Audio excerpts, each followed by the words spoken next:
भाभी ने माँ को तो पूरी तरह अपने वश में कर लिया है। वो हमारी बात सुनती ही नहीं।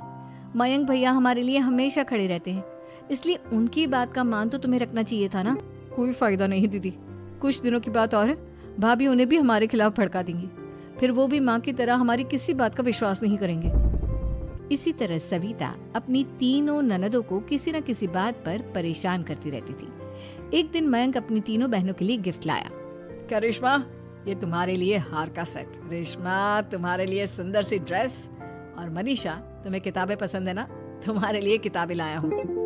थैंक यू भैया। थैंक यू भैया। थैंक यू भैया। करिश्मा, तुम्हारा नेकलेस कितना सुंदर है, ये भैया कहाँ से ले आए होंगे? मैंने भैया को 3 दिन पहले फोन पर ये डिजाइन दिखाया था और आज भैया ये ले आए। सविता तो अपनी ननदों के गिफ्ट्स देखकर जल गई और करिश्मा का नेकलेस तो उसे भी बहुत पसंद आया था। अपनी बहनों के लिए कितना अच्छा नेकलेस लेकर आए हैं, मुझे कभी कोई गिफ्ट नहीं दिया। मैं आज ही ये हार चुरा लूंगी। रात में सविता करिश्मा का हार चुरा लेती है और इसी तरह उसे अपनी ननदों की जो भी चीज अच्छी लगती वो उसे मांगती नहीं, बल्कि रात के अंधेरे में चुरा लेती। इसी तरह दिन बीतते गए और सविता ने मयंक के दिल में भी उसकी बहनों के लिए नफरत पैदा कर दी। एक दिन मयंक ने करिश्मा और रेशमा के लिए रिश्ता देखा और ये बात उसने घर में सबको बताई। माँ, करिश्मा और रेशमा के लिए बहुत अच्छा रिश्ता आया है, वो लोग कल इन्हें देखने आ रहे हैं, आप और सविता मिलकर सारी तैयारी कर लेना।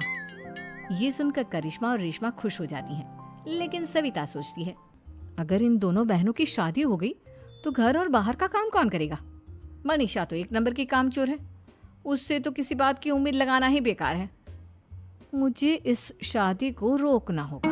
अगले दिन सभी लड़के वालों के स्वागत की तैयारी करने में लगे होते हैं। तभी मयंक अपनी बहनों से आकर कहता है, तैयार हो गई तुम दोनों? देखो दोनों लड़के बहुत अच्छे हैं, मैं कोई कसर नहीं छोड़ना चाहता, इसलिए तुम उनके सामने अच्छे से बिहेव करना और अपनी भाभी से लड़ने मत लग जाना। करिश्मा, तुम वो नेकलेस पहन लो ना जो मैं तुम्हारे लिए लाया था। भैया, मैं बहुत देर से वो नेकलेस ढूंढ रही हूँ, लेकिन मुझे मिल ही नहीं रहा। क्या, तुमने नेकलेस खो दिया? तुम्हें पता भी है वो कितना महंगा था, तुम कोई काम ढंग से नहीं कर सकती। मयंक गुस्से में वहां से चला जाता है। थोड़ी देर बाद लड़के वाले भी आ जाते हैं। वो दोनों बहनों को पसंद कर लेते हैं और रिश्ता पक्का हो जाता है। लेकिन सविता के दिमाग में तो कुछ और ही खिचड़ी पक रही थी। वो पंडित जी के पास करिश्मा की कुंडली लेकर जाती है और उन्हें पैसे देकर करिश्मा की कुंडली बदलवा देती है। जब लड़के वालों के पास करिश्मा की कुंडली जाती है तो वो दुर्गा को फोन करते हैं। बहन जी, हमने करिश्मा की कुंडली अपने पंडित जी को दिखाई थी। आपकी बेटी की कुंडली नहीं बल्कि दोषों का पिटारा है। देखिए, मैं और मेरे पति इन सब बातों में बहुत विश्वास करते हैं, इसलिए हम आपकी बेटी से अपने बेटे की शादी नहीं करा सकते। इस तरह करिश्मा का रिश्ता टूट जाता है और सभी घर वालों को बहुत दुख होता है। अब कविता सोचती है, चलो करिश्मा का तो रिश्ता टूट गया, अब रेशमा का भी रिश्ता तोड़ना है। क्या